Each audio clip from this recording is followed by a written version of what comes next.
unlike many of the atheists that I've encountered on YouTube, I'm not an ex-believer. I can't really remember a time when I ever truly believed in God. My father is an atheist and my mother isn't strongly religious, so religion never really featured in our house whilst I was growing up. And from an early age I was really more interested in science and how things worked. I was one of those nerdy little kids with a chemistry set and a microscope, and I had this crappy little telescope that I used at night to look at the moon when I should have been tucked up in bed asleep. I was also one of those kids who was labelled as destructive because I had this compulsion to take things apart. But it wasn't really just wanton destructiveness on my part, it was curiosity. I really wanted to know how things work. I say that my atheism is based on two foundation stones. As has been said many times before, atheism, the lack of belief in a god or gods, is the default position, and people are generally taught to believe in their particular god.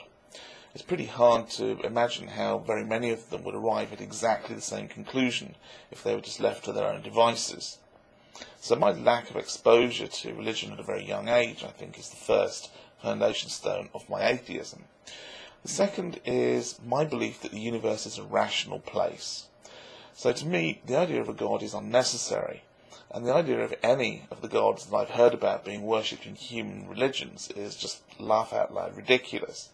And the only serious thing about religion, in my mind, is the way that people can use it, and do use it, to justify abominable behaviour against their fellow human beings.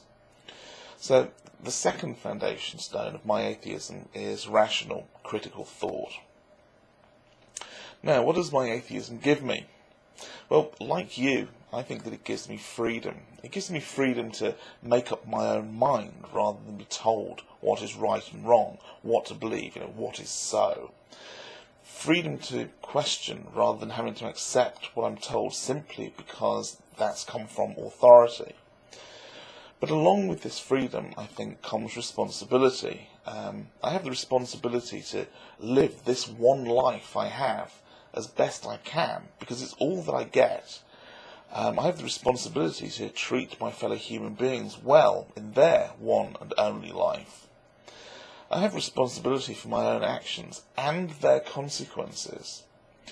I have responsibility and empowerment to take action and work towards fixing anything that needs to be fixed, rather than waiting for some magical entity to come and bail me out.